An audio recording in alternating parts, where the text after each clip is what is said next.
نحمده ونستعينه ونستغفره ونؤمن به ونتوكل عليه ونعوذ بالله من شرور أنفسنا ومن سيئات أعمالنا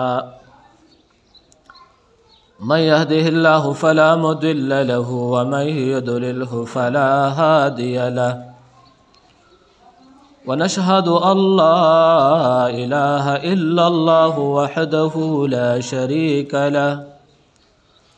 ونشهد أن محمدا عبده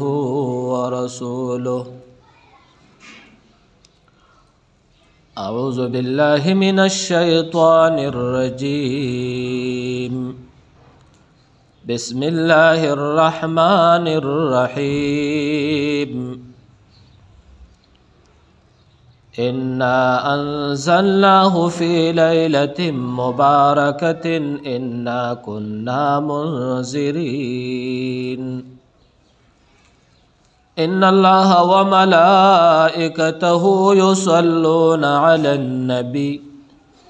يا أيها الذين آمنوا صلوا عليه وسلموا تسليما زمارون طول پجمان درود شریف اللهم صل على محمد وعلى آل محمد كما صليت على إبراهيم وعلى آل إبراهيم إنك حميد مجيد اللهم بارك على محمد وعلى آل محمد كما باركت على إبراهيم وعلى آل إبراهيم إنك حميد مجيد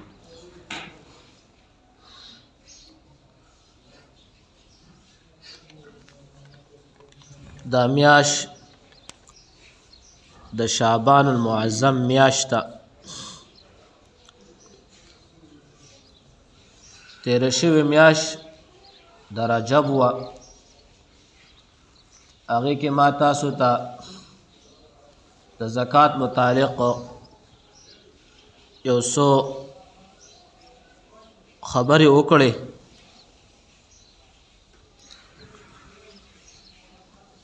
اوس مې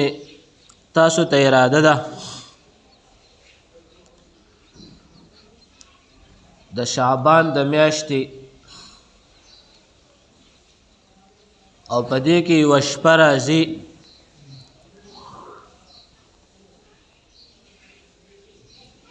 چې پنځلسم شعبان ورته وایي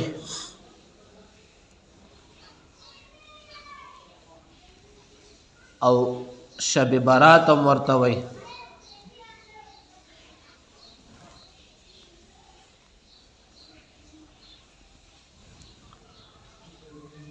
نو دا میاش علما ذکر کوي چې دا د دو میاشتو د دو معززو میاشتو په منځ کې ده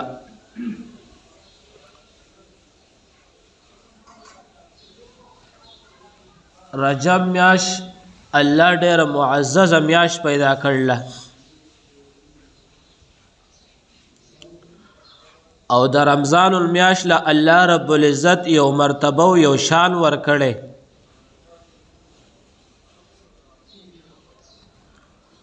نو دا میاش هم د دو میاشو په منځو کې ده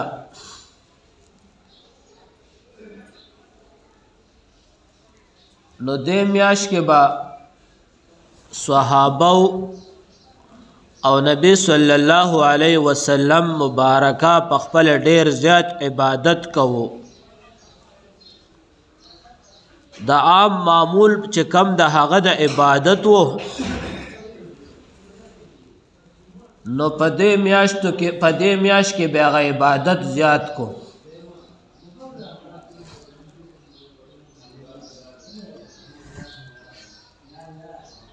نو په دې کې یو شپه را روانه ده چې هغې ته مونږ او تاسو وایو شب برات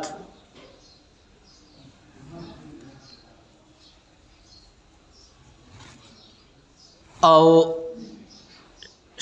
پنځلسم شعبان نو ورځ هم ډېره معززه ده او شپه هم ډېره معززه ده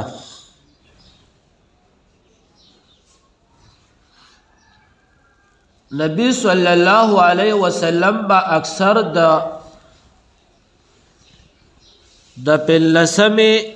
ورځې به اکثر روزه وا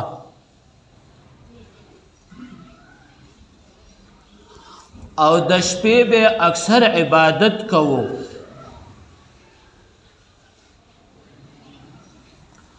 حضرت عائشہ امہات المومنین رضی اللہ تعالی عنہا فرمائی وی نبی صلی اللہ علیہ وسلم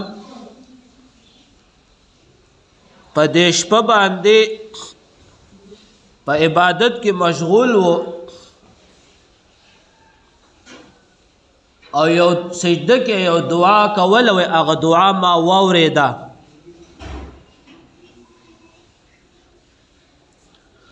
اغا الفاظ دا عربی دا دعا دا دی اللہم انی اعوذ بعفوک من عتابک و اعوذ برضاک من سخطک و اعوذ بک منک جل وجهک لا احصا ثناء علیک انت کما اثنیت علی نفسک. وی پس سجدہ کی نبی صلی اللہ علیہ وسلم دا دعا کولا.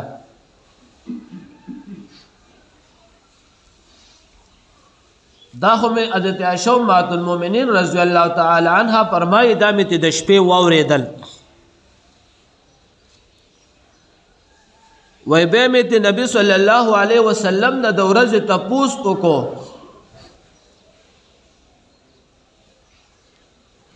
چې یا رسول الله مبارک تاسو د شپې په سجده کې دا دعا غوستا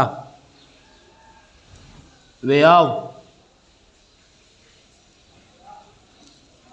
وی راته وی نبی صلی اللہ علیہ وسلم مبارک راته وی چې دا دعا ازدکا او خلقو ته اوخایا خپل ازدکا او خلقو ته اوخایا.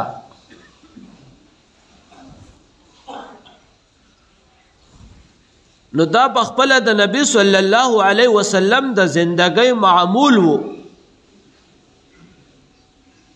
چې په لسم شعبان شپه بشوا نو هغه با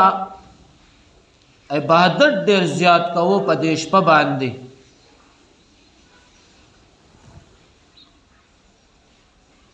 نو دې شپې ته وای شب برات. علماء ذکر کئی شب پا پارسی کی شپے توئی او براعت چے کم دے بریوالی توئی.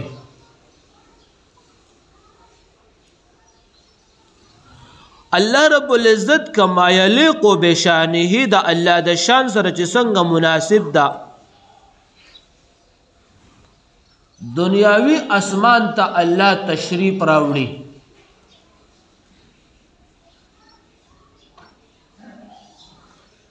او ټول لشپه په دنیاوی اسمان کې الله تشریف فرمای کما یلیق بشانی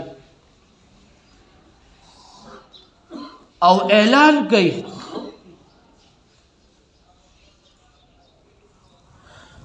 چې څوک مان غوستون کې هشتا نو په دیش په باندې الله ټول شپه کما یلیق بشانی په دنیاوی اسمان کې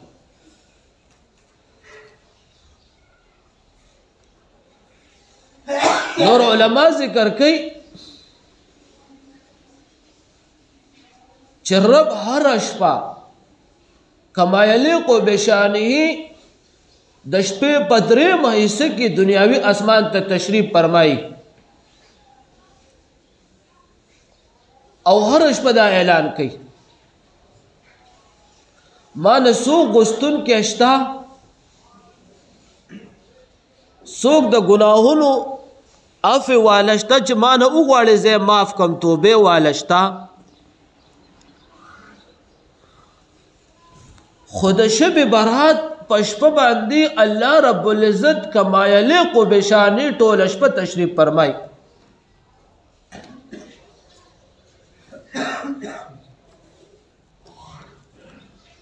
نو علماء ذکر کوي چې دا هر مسلمان مومن بنده الله په دې پشپ باندې الله د ټولو مومنانو ګناهونه معاف کوي.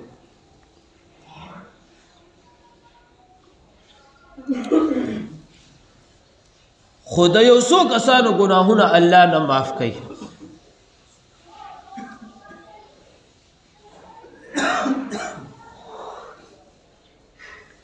یو هغه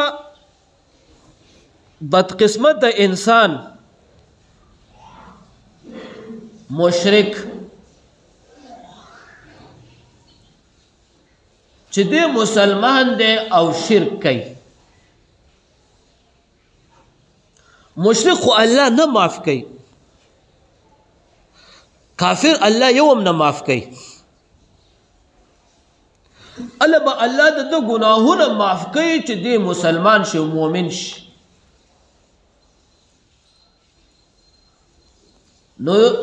هغه مسلمان چې هغه شرک کوي د الله سره دا ولري د اسلام.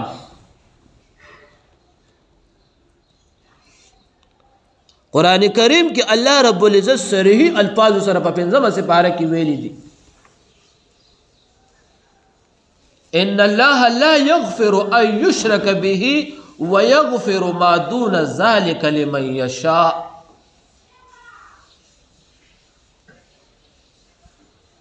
ويو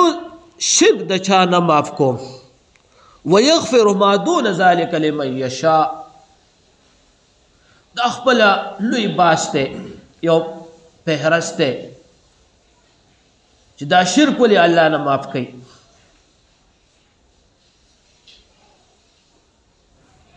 زه به تاسو ته په دې یو دوه خبرې وکړم ځکه ټایم نشته، دا اهم بیان رانځي. دا لوی نظام چلولو والا اسمان او زمک او دا مخلوقات او دا انسان چې خپل ځان ته وګوري او د دې باوجود دې شرک کوي د الله سره په اسبابو کې یا په ارض کې دویم شریک ملاوي، دا الله نه معاف کوي.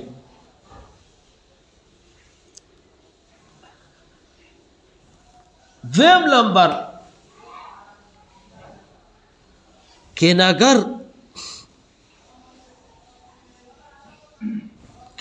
انسان الله نه معاف کوي چې کینه ساتي، ځلکی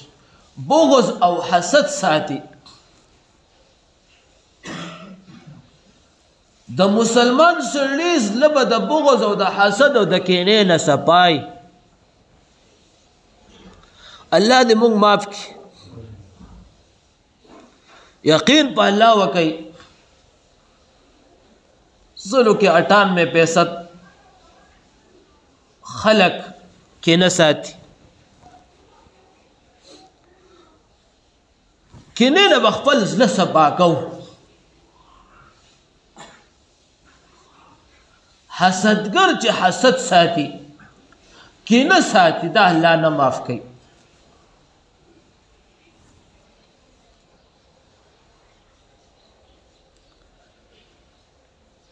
دریم نمبر پناحق قتل کول.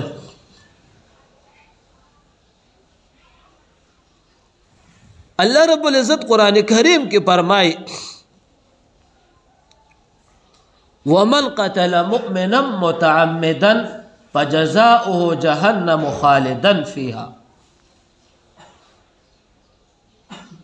هغه سړی چې په قتل عامد سره قتل د یو مسلمان مؤمن بنده وکړي دی به جهنم ته ځي. او یا د مسلمان په ملک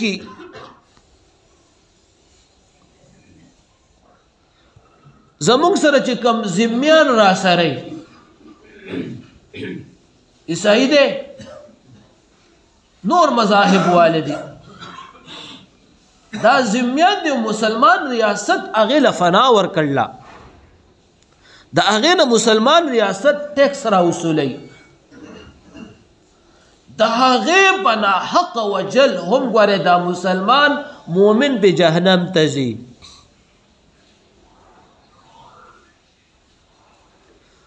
دا سوچ به نه کوي چې ما کافر دوله کوله دنیا نه.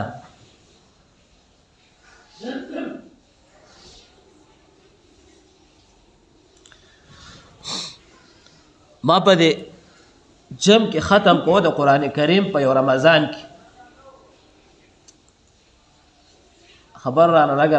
بل طرف ته ځي نو هلته کې یو سړی و هغه ماته وی مونږ په دنیا کې 3 غټ مجاهدین یو. ما څوک څوک دي؟ و یوم الله عمر مجاهد رحمهم الله رحمت الله علی او خو واقع چې غټ مجاهد یو اسامه بن لادن او یو زو. ما ورته وی ما دا تاسو څنګه چې حادث چرته تلی یې داغه جمعه سرپرستیم داغه پلاس کې و وای زه د انګریزانو ته د پیرانګیانو ته دا پوډر سپلای کوم. وای هغه وې دې سي وجنه زه په دې طریقه وجنم. ما ورته په جواب کې مې کچري په دې کې یو کافر مسلمان چې داغه بس کېږي بیا هغه دا پوډر کړي دی دا خو مې د انسان همدردی دشمنی.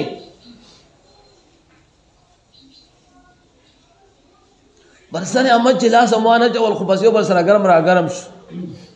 ما ورته دینی خبرې کوله بس سختي خبرې کولې. نو یو انسان په عامه سره پښ ستا سوچ او فکر د هغه د قتل وي یو د ناجائز قتل یو جائز قتلی. نو په ناجائز باندې یو مسلمان یو مؤمن او دغه شانت ذمه وجل الله دا نه معاف کوي. سلورم نمبر قطع رحمی رشتہ داری ختمی.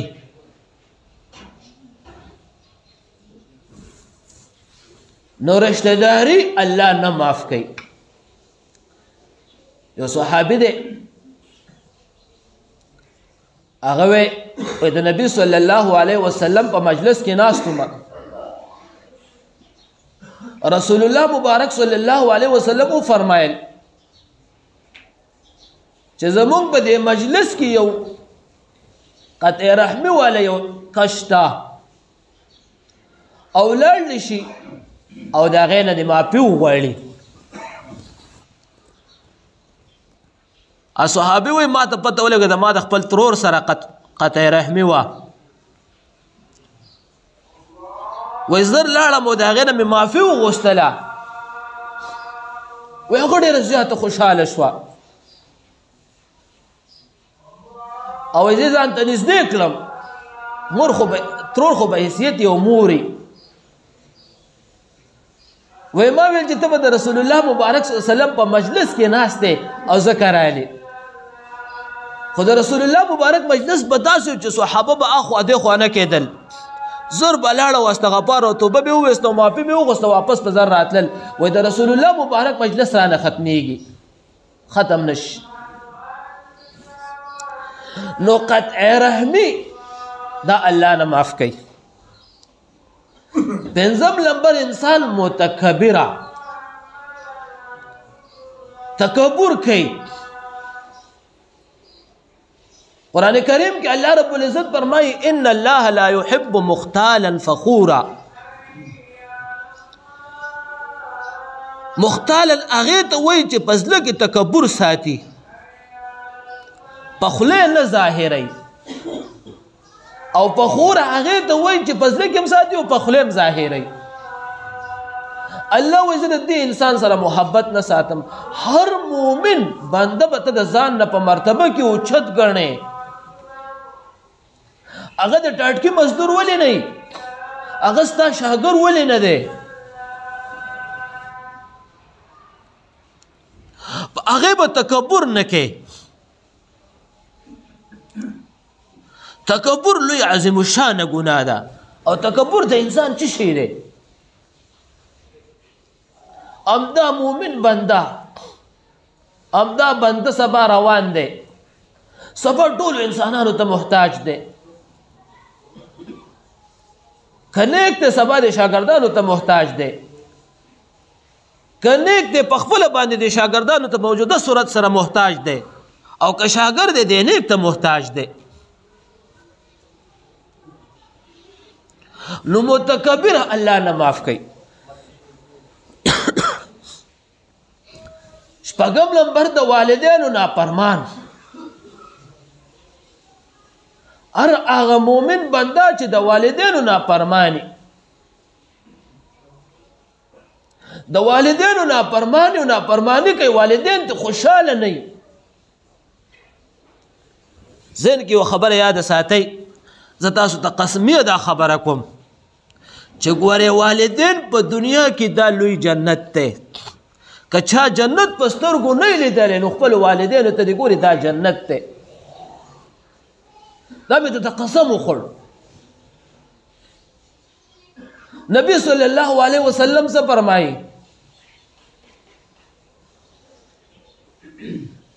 جنت امهات القدم الفاظ د حدیث مبارکه داسې دي وای جنت تاسو د والدینو د قدمونو لاندې دي که د والدین د کافر ولې نه خو د هغې خدمت ستا د پاره د مسلمان بنده د پاره د هغې خدمت او د هغې خوشحالي دا جنت دی شرابي وم نمبر هغه شرابي عادتي دا الله نه معاف کوي اتم نمبر د علماو نافرمانه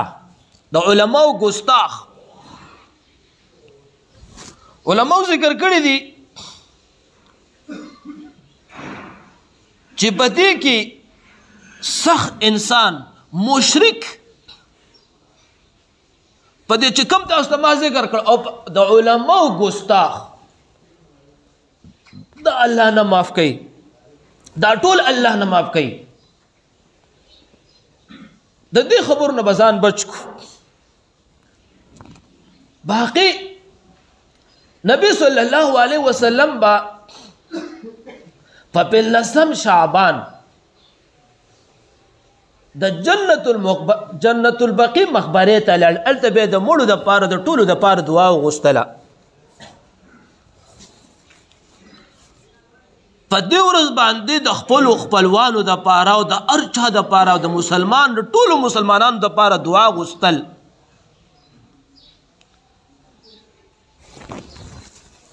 او د تاریخ یو کتاب میګاتو هغې لیکلي دي په دې شپه باندې په دې ورځ باندې ادرې ته تلک بار بار تلک هم ښه دي خپلو مړو له تلل دا بهتر دي سړی دعا غواړي یو به د نبي صلی الله علیه وسلم په سنتو باندې عمل لاش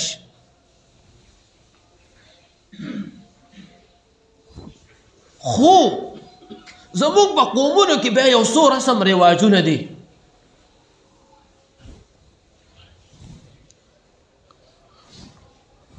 په ادیرو کې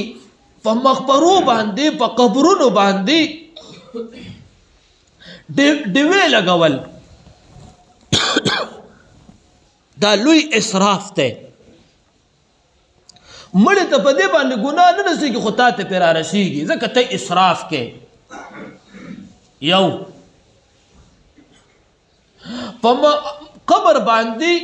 یا روپۍ یا مالګې وغیره دا اخوستل دا حرام دي منع دي په مړو په قبرونو باندې څادرې اخوستل څادرې پې اچول خلک ورته څه وایي چارپوشي ورته وایي که څه ورته وایي دا مکمل ممنوع دي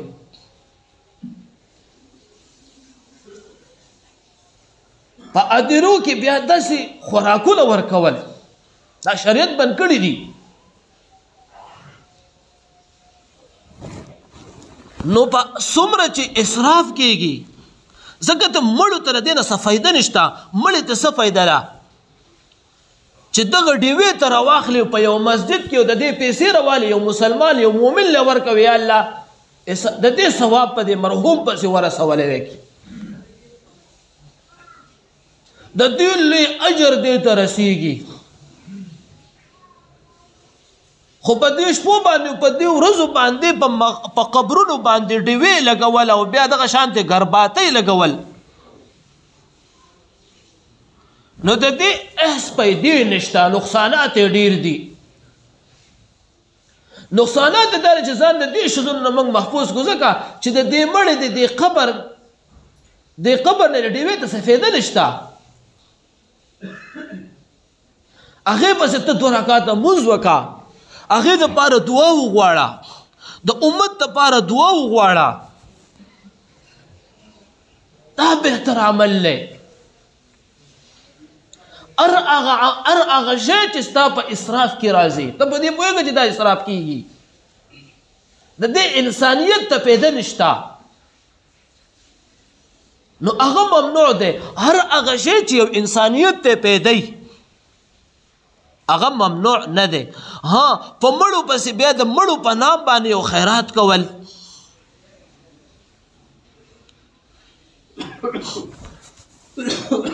مړ خیرات په داسې انداز کې کې چې الله دا کم خیرات کوم د دې ثواب دی مرحوم ته ورسولی کی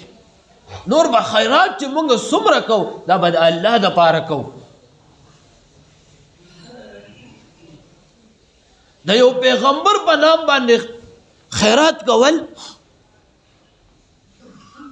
دا ممنوع دی ځکه یو هر عمل چې مونږ کوو دا به خالص د الله دپاره کوو او ثواب به د مرحوم دپاره بیا په دې شپه باندې او په دې ورځ باندې آتشبازیانې اوس خو الحمدلله دا شی لږ لږ ختم شو په دې شپه باندې ډزې کول وغیره اسمانونو ته اور وشتل ځکه دا یو اهم ورځ ده د عبادت ورځ ده نو موږ له تاسو له پکار ده چې په دې ورځ باندې خصوص د روزه ونیسو او د شپې عبادت الله ته وکړو نو دې کې زموږ خیر دی او بیا په دې ورځ باندې صدقه ورکول هغه خپله باندې بیا یو لوی بحث دی ټیم نشته نو د خپل وس مطابق صدقې ورکو خپل بچو له ښایسته خوراکونه راوړو او په دې شپه باندې الله رب العزت په دې اولني اسمان کې ځکه مقدر خو ټول لیک دی د انسان خو په دې شپه باندې هغه مقدر چې کم لیک دی فرشتو ته حواله کیږي او علما ذکر کوي چې دیتا یو ته مبرم و یو ته معلق وي تقدیر معلق نو دا هغه تقدیر معلق چې په دې شپه باندې الله رب العزت د انسان ژوند بدلی نو په دې شپه باندې موږ تاسو د الله نه وغواړو چې زموږ په ټول عمر کې یا الله برکت نازل کې په مال کې په حال کې په رزق کې نو په دې شپه باندې الله رب العزت د انسان تقدیر بدلی او چې موږ ودو پرهته یو او د الله نه غواړو نو د بره زمونږ چې څه فیصله مخکې ذکر ده هغه به میلاویږي نو په دې شپه الله ته خصوص عبادت وکړو او په عبادت کې د الله نه د خپل زندګۍ د ژوند برکات هغه وغواړو هغه ته حاصل کړو نو الله دې په مالم توفیق را نصیب کړي تاسو ټول مسلمانانو نو واخر دعوانا الحمدلله رب العالمین